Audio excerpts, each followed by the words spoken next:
ये संघ के जो इतने बड़े बड़े कार्यालय बन रहे हैं उसमें भी गौ हत्या का पैसा है, और प्रधानमंत्री जी का जो रोज का खाना है उसमें भी गौ हत्या का पैसा है भाई। एक दो परम आदरणीय परम पूजनीय जगत गुरु शंकराचार्य स्वामी अभिमुक्तेश्वरानंद जी महाराज जैसे सन्यासी तो एक दो हैं बस, शायद मुझे लगता है वो अकेले ही है जो धर्म के लिए लड़ रहे हैं, धर्म के लिए आवाज उठा रहे हैं। मुसलमानों का शासन आने से तो कोई रोक नहीं सकता। जिस तरह से वो सुअरों की तरह आबादी बढ़ा रहे हैं, रहने के लिए घर नहीं है, खाने के लिए रोटी नहीं है, भीख मांग के खाते हैं, कूड़े से बीन के खाते हैं, सरकार के दिए हुए अनाज पर डिपेंड है, रहने को जगह नहीं है, शिफ्टों में सोते हैं, लेकिन बच्चे पैदा कर रहे हैं लगातार। तो वो तो हिंदू समाज के सबसे बड़े दुश्मन तो मोदी जी, और उसके बाद आरएसएस, और उसके बाद मुसलमान। धर्मगुरु इफ्तार पार्टी बने जाते हो, जो इफ्तार पार्टी में जाता है वो धर्मगुरु नहीं होता। हमें वैचारिक रूप से इस्लाम से लड़ना पड़ेगा, हमें वैचारिक रूप से मोहम्मद से लड़ना पड़ेगा, हमें वैचारिक रूप से कुरान से लड़ना पड़ेगा। नमस्ते, मेरा नाम है शुभम और आपने देखना शुरू कर दिया है एएन न्यूज़ 1। इस समय मेरी मौजूदगी गाजियाबाद में है और गाजियाबाद के डासना क्षेत्र से मैं बात कर रहा हूँ। हमारे साथ स्वामी यति नरसिंह जी महाराज मौजूद हैं। इनसे तमाम मुद्दों पर बातचीत करेंगे। मुद्दे क्या होंगे? मुद्दे होंगे यूजीसी का विरोध को लेकर। यूजीसी को लेकर आज समाज पार्टी के राष्ट्रीय अध्यक्ष और जाटों ने मिलकर एक दिल्ली में एक सेमिनार आयोजित किया है, जिसमें यूजीसी को लेकर जाटों ने भी समर्थन चंद्रशेखर आजाद को दे दिया है। महाराज जी, मुझे आप एक बार बताइए, यूजीसी में जब कोर्ट ने स्टे लगा दिया है तो कौन चंद्रशेखर, कौन कांग्रेस पार्टी जिस पर प्रदर्शन कर रही है? देखिए, समर्थक भी यूजीसी के जो समर्थक हैं यूजीसी रेगुलेशन के, वो भी प्रदर्शन कर रहे हैं, जो विरोधी हैं वो भी प्रदर्शन कर रहे हैं। प्रदर्शन करने में कोई खराबी नहीं है, लोग जन विचार बनाना चाहते हैं इसके बारे में, तो इसमें कोई लोकतंत्र में ये होना कोई गलत बात नहीं है। चंद्रशेखर रावण को चंद्रशेखर आजाद नहीं है, वो आजाद का क्या मतलब, आजादी के लिए उसने क्या किया? और चंद्रशेखर आजाद तो बहुत ही सम्मानीय है, बहुत ही आदरणीय, एक हमारे यहाँ नाम है क्रांतिकारियों के सर्वोच्च गुरु का। जो सुखदेव, राजगुरु, भगत सिंह जैसे क्रांतिकारियों के गुरु थे चंद्रशेखर आजाद, उनका नाम है, ये चंद्रशेखर रावण है। और रावण कहना भी इसे ठीक नहीं है, क्योंकि विदुर कह रही है चंद्रशेखर विदुर है, वो विदुर है, भाजपा कह रही है। भाजपा के जो वित्तीय मंत्री हैं अभी संसद में, जिस वो क्षेत्र से आते हैं, बिजनौर से आते हैं, वो मतलब नगीना लोकसभा जो बिजनौर जिले में लगती है, तो वित्तीय मंत्री उसको विदुर कह रहे हैं, भाजपा के विदुर हैं वो, तो मतलब विदुर कह रहे हैं, चंद्रशेखर विदुर नाम है उनका। हाँ, तो चंद्रशेखर को राजनीतिक रूप से उन्होंने जन्म दिया है, भाजपा नहीं, तो वो चाहते हैं कि उसकी ताकत बढ़े, वो कुछ भी कह सकते हैं भाजपा वाले। भाजपा वालों का कोई मानसिक स्तर तो है नहीं, चाहे उनका प्रधानमंत्री हो, चाहे उनका वित्त मंत्री हो, चाहे कोई भी हो, मानसिक स्तर तो उनका कुछ है नहीं, तो वो तो किसी को कुछ भी कह सकते हैं। बाकी चंद्रशेखर एक अमानवीय जातिवादी प्रोपेगेंडा है जो मानवता के विरुद्ध है, केवल हमारे नहीं, पूरी मानवता के विरुद्ध है। और ये एक तरह से भाजपा का तो आदमी है ही, और मुसलमानों का आदमी है। तो जैसे ओवैसी को खड़ा किया है उन्होंने, राजनीति करने के लिए पूरे देश में घुमा रहे हैं, ऐसे जातिवाद पर विखंडित करने के लिए धर्म को, वो इसे चंद्रशेखर को पकड़ रखा है उन्होंने। तो चंद्रशेखर खैर, लेकिन लोकतांत्रिक व्यवस्था में चंद्रशेखर को अपना विरोध प्रदर्शन करने का पूरा अधिकार है, और इसके इस अधिकार का मैं सम्मान करता हूँ, कोई दिक्कत नहीं है इसमें, उसे करना चाहिए। नेता ठीक लगते हैं आपको? नेता की बात करूं मैं? नहीं, चंद्रशेखर कोई नेता थोड़ी है, चंद्रशेखर कोई नेता नहीं है। भारतीय जनता पार्टी ने अराजकतावादी चंद्रशेखर को इसलिए खड़ा किया है ताकि जो वास्तव में समझदार उस तबके के नेता हैं जिससे चंद्रशेखर आता है, उन्हें खत्म किया जा सके। इसके लिए चंद्रशेखर की इतनी ताकत बढ़ाई जा रही है, जबकि चंद्रशेखर किसी को खत्म नहीं कर पाएगा। वो हिंदुओं के लिए ऐसे ही एक सिरदर्द बन जाएगा जैसे अतीत में आतंकवादी खड़े होते रहे हैं। कोई खास बात नहीं है ये, और ये दोबारा सांसद भी नहीं बनेगा। बहुत मुश्किल है कहना कि ये सांसद बनेगा, मुझे नहीं लगता है दोबारा कभी सांसद बनेगा। बन भी सकता है क्योंकि जनता मूर्ख होती है, और मुसलमानों की और इसकी जाति के लोगों की वोट मिलकर ये दोबारा भी जीत सकता है। लेकिन इसे बीजेपी का खड़ा करा हुआ ये एक आदमी है, बाकी इसको कोई गंभीरता से लेना नहीं चाहिए, इसके लोगों को भी इसे गंभीरता से लेना नहीं चाहिए। इसमें कोई ऐसी बात नहीं है जिसे गंभीरता से लिया जाए। लोग तो कहते हैं मेरे पीछे तो बड़ा जनसैलाब है। देखिए, एक पूरी फौज है उसके पीछे, गुंडों की, लफंगों की पूरी फौज इकट्ठी हो रही है। जातिवाद जो संघ ने फैला दिया है, बीजेपी ने फैला दिया है, मोदी ने फैला दिया है, मोहन भागवत ने फैला दिया है, वो अब एक तरह से बम विस्फोट की तरह फट रहा है। पूरे हिंदू समाज को, पूरे भारत को ये बर्बाद करने की एक चाल है। तो ये लोग इसमें फंस रहे हैं, तो ऐसी कोई बात नहीं, पीछे लोग हैं इसके, इसमें कोई शक नहीं है, चंद्रशेखर के पीछे लोग हैं। जब आपने कहा कि भाजपा ने जातिवाद फैला दिया, आपको लगता है यूजीसी भी कहीं ना कहीं जातिवाद का एक पहलू था? अरे जातिवाद को तो जातीय गृह युद्ध के लिए लाया गया यूजीसी। यूजीसी किसी कोई समझदारी नहीं है, कोई भी समझदार आदमी ये कार्य नहीं करता। ये जातीय द्वेष फैलाने के लिए, जातिवाद जिसे हिंदू भूलने लगे थे, उस जातिवाद को चरम पर ले जाने के लिए यूजीसी का कानून लाया गया। ठीक है, अब मुझे आप एक बात बताइए, जैसे फरसे बाबा की अभी जो एक्सीडेंटल हत्या हुई है, प्रशासन कह रहा है कि वो जिस एक एक्सीडेंट है, आप प्रदर्शन करने जा रहे थे, आपको जाने नहीं दिया।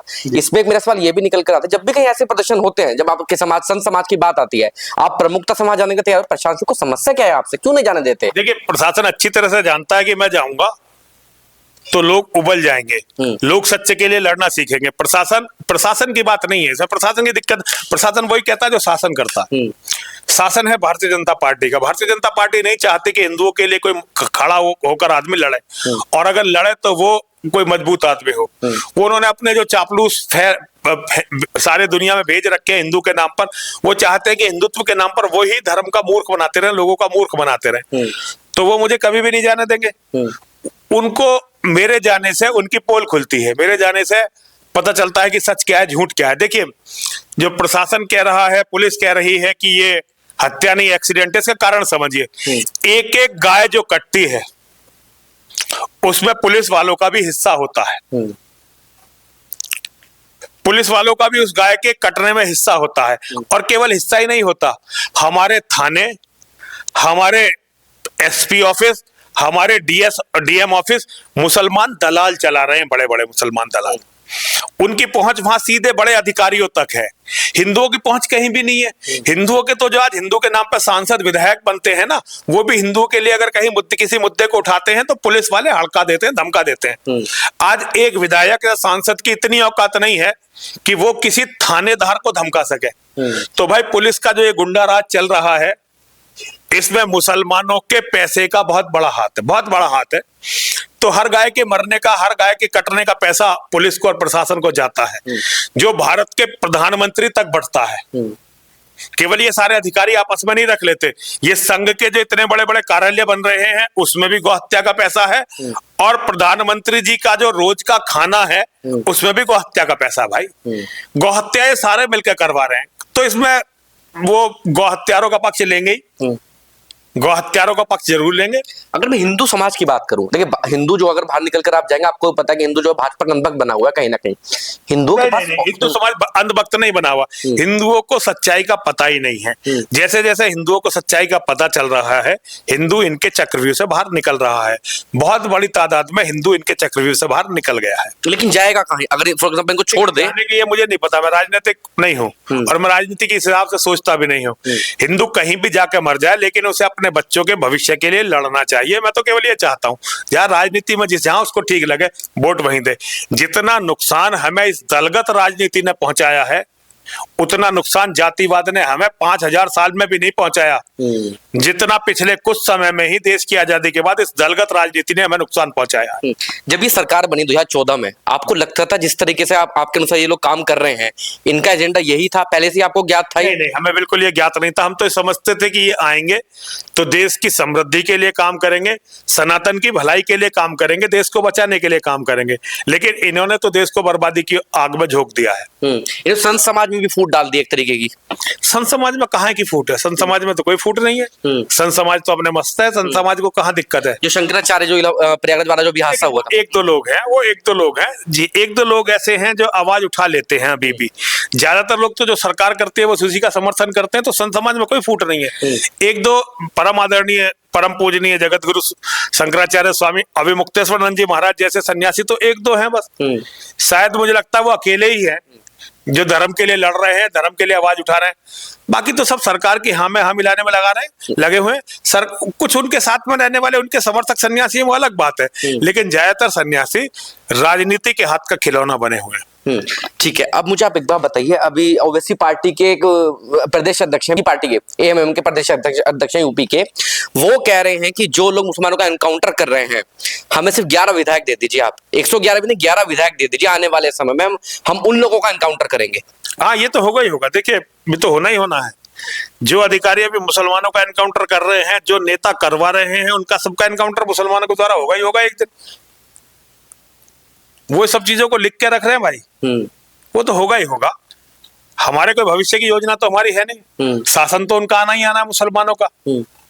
मुसलमानों का शासन आने से तो कोई रोक नहीं सकता। जिस तरह से वो सुअरों की तरह आबादी बढ़ा रहे हैं, रहने के लिए घर नहीं है, खाने के लिए रोटी नहीं है, भीख मांग के खाते हैं, कूड़े से बीन के खाते हैं, सरकार के दिए हुए अनाज पर डिपेंड है, रहने को जगह नहीं है, शिफ्टों में सोते हैं, लेकिन बच्चे पैदा कर रहे हैं लगातार। तो वो तो एक दिन लोकतंत्र को छीन लेंगे, और जिस दिन लोकतंत्र को छीन लेंगे वो उनका भी एनकाउंटर करेंगे, हम जैसे लोगों को भी मारेंगे, और जो हिंदू है उनको सबको मारेंगे। इस्लाम के लक्ष्य कहीं भी जो है स्पष्ट नहीं है, वो तो बिल्कुल ठीक काम कर रहे हैं जो उन्हें करना चाहिए, जो उनकी किताब, उनका मोहम्मद, उनका इस्लाम उन्हें सिखाता है, वो उसी रास्ते पर चल रहे हैं। तो उनकी कहाँ गलती है, वो तो ठीक है अपनी जगह बिल्कुल। महाराज जी, अगर मैं आपकी बातें सुनता हूं तो लगता है कि आने वाला भविष्य बड़ा खतरे में है। भाई यहाँ से बाहर निकलता हूं जब मैं, तो लगता है कि पाकिस्तान हमारा दुश्मन है, चीन हमारा दुश्मन, जो आगे टीवी में जो चलता है। चीन पाकिस्तान दुश्मन नहीं है, अब तो हिंदू ही हिंदू का दुश्मन बना दिया मोदी जी ने। हिंदू समाज के सबसे बड़े दुश्मन तो मोदी जी, और उसके बाद आरएसएस, और उसके बाद मुसलमान। मोदी और आरएसएस के बाद हिंदुओं के दूसरे जो दुश्मन हैं वो मुसलमान हैं। दूसरे नंबर पर अब मुसलमान आ गए, पहले नंबर पर अब मोदी और आरएसएस हैं हिंदुओं के दुश्मन। लेकिन हिंदू समाज को दिशा कौन दिखाएगा फिर? आप तो राजनीतिक आदमी नहीं है। देखिए, हिंदू समाज को राजनीति में कोई दिशा दिखाने वाला नहीं है। हिंदुओं को केवल बेचने वाले हैं, हिंदुओं को प्रयोग करने वाले हैं, हिंदुओं को बर्बाद करने वाले हैं। कौन सा नेता हिंदुओं को दिशा दिखाना चाहता है? जिन लोगों ने आज तक अपनी आंखों पे झूठ की, अधर्म की पट्टी बांध रखी है, ये अकेला ऐसा देश है जहां आज तक आतंकवाद का धर्म नहीं पता चला। केवल ये हमारे अंधे नेता हैं जिन्हें आतंकवाद का धर्म नहीं पता चला। इफ्तार पार्टी करते हैं। आज तक तुमने किसी भी मुसलमान को किसी नवरात्रि में पूजन करते देखा है? नवरात्रि की पूजा में, दिवाली की पूजा में, दिवाली के भंडारों में, नवरात्रि के भंडारों में आते देखा है? रामनवमी के भंडारों में आते देखा है? ये हिंदुओं के नेता हैं जो वो रंगे हुए, वो पहन कर, टोपी पहन कर इफ्तार पार्टियों में जाते हैं, और हिंदू उन्हीं से सीख रहे हैं। तो हिंदुओं को दिशा तो वो दे रहे हैं ना, हिंदुओं को और किसी दिशा की क्या जरूरत है? ये पाखंडी धर्मगुरु, कायर नेता हिंदुओं को दिशा तो ये लोग दे रहे हैं, तो हिंदुओं को और किसी दिशा की क्या जरूरत है?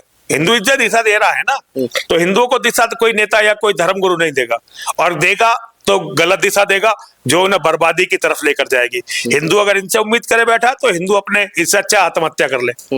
एक अभी एंकर है रूबी लियाकत, उनकी इफ्तार पार्टी हुई, तमाम एंकर, तमाम भाजपा के विधायक, तमाम सांसद, सब लोग इफ्तार पार्टी में गए, बड़े बड़े धर्मगुरु तक इफ्तार पार्टी में गए। उनसे मुस्लिम धर्मगुरु इफ्तार पार्टी में नहीं जाते।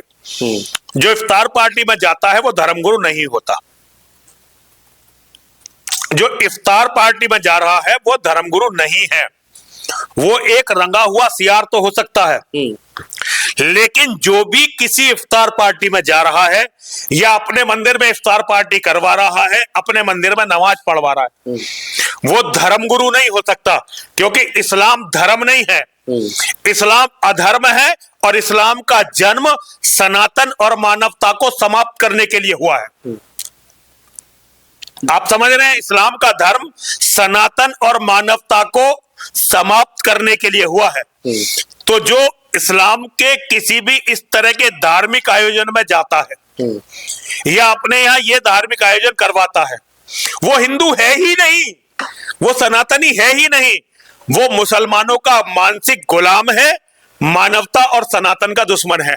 तो मुझसे बिल्कुल मत बताइए कि कोई धर्मगुरु लियाकत की पार्टी में गया होगा। जो धर्मगुरु है, जो धर्मगुरु है वो नहीं जाएगा। जो राजनीतिक पाखंडी हैं, बहुत सारे नेता हैं जो आजकल चोला पहनकर बैठे हुए हैं, जो अपने आप को राजनीति का भगवान बता रहे हैं, धर्म का भगवान बता रहे हैं, और बहुत सारे लोगों ने मान भी रहे हैं, तो वो जा सकते हैं। लेकिन जो धर्मगुरु है, जिसका सनातन में विश्वास है, जो सत्य को मानता है, वो कभी भी किसी इफ्तार पार्टी में नहीं जाएगा। उनको तो बुलाया भी नहीं जाएगा, इनविटेशन भी नहीं दिया जाएगा। देखिए, इनविटेशन दिया जाए तो अभी वो नहीं जाएंगे। इनविटेशन तो मुसलमान किसी को भी दे सकते हैं, लेकिन उन्हें इनविटेशन भी दिया जाए तो भी वो नहीं जाएंगे। अभी मेरा आखिरी सवाल आपसे ये है, जो भी इजराइल और जो अमेरिका जो कर रहा है, खेमने साहब की जो मतलब जो मर गए हैं, आज के लिए साहब, हाँ मतलब खामनी मतलब खामनी कहूंगा। खामनेई साहब, मोहम्मद साहब, ये हिंदुओं का मानसिक पागलपन है। खामनेई एक जिहादी था जिसने पता नहीं कितने आतंकवादी संगठन पाल रखे थे, पूरी दुनिया में आतंकवाद को भेजता था। हिंदू पत्रकार खामनेई साहब बोलते हैं, ऐसे हिंदू पत्रकार मोहम्मद साहब बोलते हैं। तो मोहम्मद बोला जाए, खाली मोहम्मद बोला जाए भाई, खाली मोहम्मद बोला जाए। मोहम्मद साहब बोलने का अर्थ है आप मानवता का अपमान कर रहे हैं। अभी सवाल ये चल रहा है आजकल, जितने भी जो शिया लोग हैं भारत में, खूब छाती पीटी सबने। आजकल एक चल रहा है कि वो डोनेट कर रहे हैं अपने सामान, चांदी के बर्तन, सोने के बर्तन सब डोनेट कर रहे हैं। भारत में इतने आतंकवादी हमले हुए, आज तक तो किसी ने डोनेट नहीं किया। आतंकवादी हमले तो उन्होंने करवाए हैं ना, वो रोज जो जकात देते हैं उसी से आतंकवादी हमले होते हैं। हर मुसलमान जो जकात निकालता है अपनी मस्जिद में भेजता है, उसी से आतंकवादी हमले प्रायोजित होते हैं, उसी से आतंकवादियों के केस मुकदमे लड़े जाते हैं भाई। तो ये वो क्यों, वो तो उनके साथ है आतंकवादी हमले का विरोध, वो क्यों करेंगे? लेकिन देश वो बिल्कुल क्लियर है। जितना कंफ्यूजन है वो केवल हिंदुओं को है, मुसलमानों को इस बारे में कोई कंफ्यूजन नहीं है। वो कहीं भी कंफ्यूज नहीं है, वो कहीं भी गलत नहीं है। लेकिन कुछ सवाल तो उठाए रहे इस बात पर कि मरा वहां मरा है, वो आप क्यों बर्तन निकाल रहे हैं अपने? सवाल जो करते हैं वो इस्लाम को जानते ही नहीं है। सवाल उन्हें जब उठाना चाहिए था जब इस देश का धर्म के नाम पर बंटवारा हुआ और हमने इन अधर्मियों को, इन जिहादियों को अपने देश में रख लिया। सवाल तब उठने चाहिए थे। आज तो ये मालिक बनने वाले हैं इस देश के, आज कौन इन पर सवाल उठा सकता है? आज तो ये कितने नंगा नाच कर दें, कौन इन पर सवाल उठाएगा? अब आपने सच्चाई तो बताई, लेकिन सॉल्यूशन किसी के पास नहीं है इस चीज का। सॉल्यूशन है, मेरे पास सॉल्यूशन है। हमें वैचारिक रूप से इस्लाम से लड़ना पड़ेगा, हमें वैचारिक रूप से मोहम्मद से लड़ना पड़ेगा, हमें वैचारिक रूप से कुरान से लड़ना पड़ेगा, हमें वैचारिक रूप से जिहाद से लड़ना पड़ेगा और वैचारिक रूप से इन्हें समाप्त करना पड़ेगा। आप इस्लाम के साथ मानवता को नहीं रख सकते। अगर इस्लाम है तो मानवता खत्म होगी, अगर मानवता को बचाना है तो इस्लाम को खत्म करना ही पड़ेगा, बीच का कोई रास्ता नहीं है। ठीक, तो देखिए दर्शकों, ये सारे विचार स्वामी जी ने अपने रख दिए हैं। आप कमेंट बॉक्स में आप अपनी राय जरूर दीजिए।